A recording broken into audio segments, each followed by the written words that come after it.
The Victoria Cross is the highest award for gallantry in the face of the enemy that can be awarded to a soldier serving in the British military or any military that is loyal to the Crown.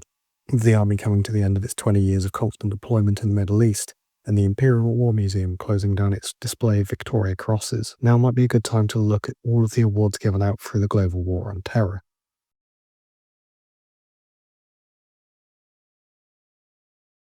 The first Victoria Cross to be awarded would be to Johnson B. Harry. Serving with the Princess of Wales Royal Regiment as a driver of the Warrior armoured fighting vehicle, his unit would be ambushed whilst acting in support of an operation to resupply the outpost located in the centre of Al-Hamar. However, whilst en route to resupply, the unit's orders were changed and he was retasked to assist a friendly unit that had become pinned down in an enemy ambush. Whilst en route, B. Harry's commanding officer ordered the vehicle to stop as it spotted the telltale signs of an Iraqi ambush. Rounds came in thick and fast with the lead warrior, driven by B. Harry, being struck multiple times from all directions by multiple RPG impacts. So much enemy audience was detonating that it was buffeting the 30-ton AFV. With the vehicle's gunner and commander knocked unconscious and several men in the passenger compartment wounded, B. Harry would take personal control of the situation, but with his optics disabled, he was unable to see and maneuver the vehicle safely. Trying to move his vehicle in order to re-establish communications, which had also been disabled in the initial attack, his vehicle would be hit again, this time from relatively soft top armour causing the AFV to catch fire and rapidly fill with a toxic smoke. The smoke forced B. Harry to open the vehicle's main driver's hatch, exposing him to enemy small arms. There was no way for him to reverse the vehicle, so left with only one option. He would crash his warrior through the improvised insurgent roadblock. The onslaught was not over, however, as he saw a flash directly to his front. This was another RPG-7 rocket, this time aimed directly at the open hatch. Closing it quickly, the rocket impacted, sending more shrapnel and the blast overpressure into the turret. This would also completely destroy his periscope, so he would have to continue driving the vehicle with the driver's hatch open. His luck would run out when a 7.62mm bullet, most likely fired from an AK-47, would strike his helmet and penetrate the skin, but this seemingly left him unfazed, as he would continue to drive the warrior to the relative safety of NATO's forward operating base. While still exposed to enemy small arms, B. Harry would climb out of his vehicle and extract both the platoon commander and the vehicle's gunner out of the turret of the vehicle before re-entering the driver's seat. He would then drive the badly stricken warrior to the centre of the FOB security zone, before attempting to extinguish both of the fires that were still raging. He would then find safety in the back of a second warrior, where he would pass out from both injury and exhaustion. This would be the first of two daring escapes made, as after a short recovery from the hospital, from a gunshot wound to the head, smoke inhalation, the concussion, and various smaller injuries, he would find himself back in the driver's seat of a warrior once again. Now part of an armoured quick response unit that was tasked with the destruction of an insurgent mortar team that had been launching shoot and scoot attacks against the FOB at Al-Amal, but the convoy would once again be ambushed. The seeming abundance of RPG-7 rockets in Iraq did not help the crews of armoured vehicles, as the frontal armour of the AFV would be struck just 6 inches from B. Harry's head, causing significant injury and incapacitating the turret crew. Somehow, B. Harry managed to remain conscious and reverse the vehicle until it was crashed through a wall of a building, but coming to a stop outside the primary kill box of the ambush. B. Harry would then pass out from the concussion and the blood loss, but he was successfully evacuated. He became the first Victoria Cross of the global war on terror and the only one awarded for the war in Iraq.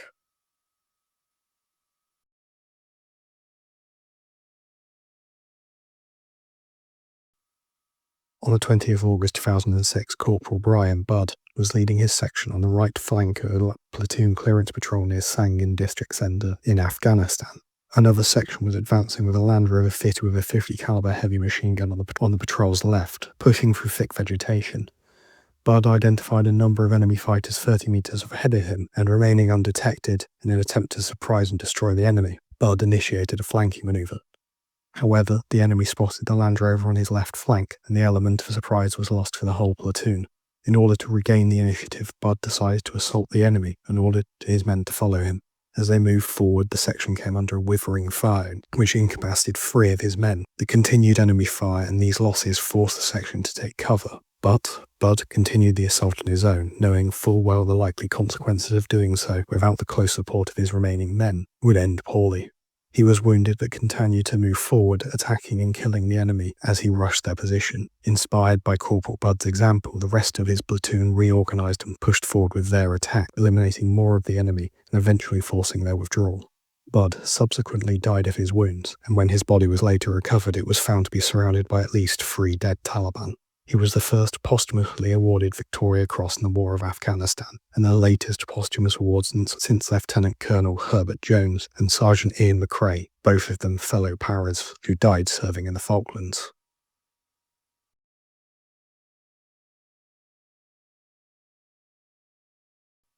It would be another 6 years before Lance Corporal James Ashworth and his platoon were inserted by air on the 13th of June 2012 for a military operation to neutralise insurgent sniper teams when they came under immediate fire as soon as they landed.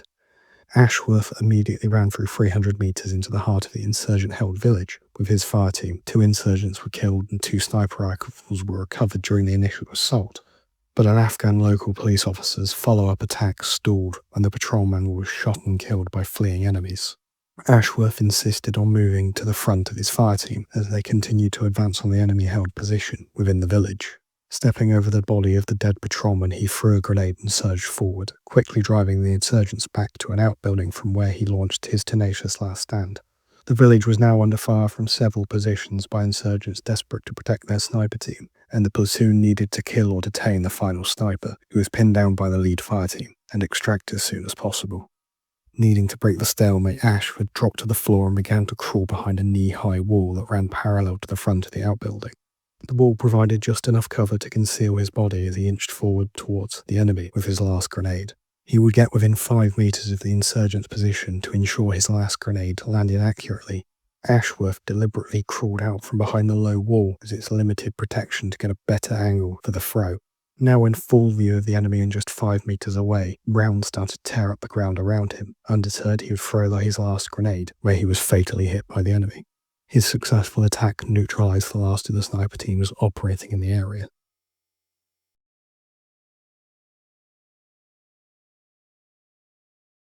A year later, between May and December of 2013, Lance Corporal Leakey was deployed to Afghanistan as a member of a task force conducting operations to disrupt insurgent safe havens and protect the main operating base in Helmand Province.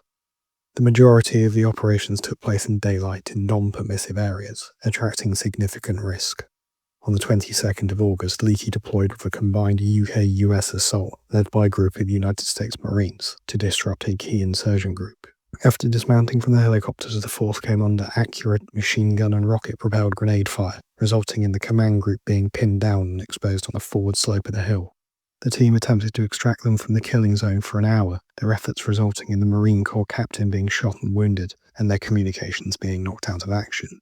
Leakey positioned himself on the lee of the hill, realising the seriousness of the situation and with complete disregard for his own safety, dashed across a large area of the barren hillside, now being raked by machine gun fire.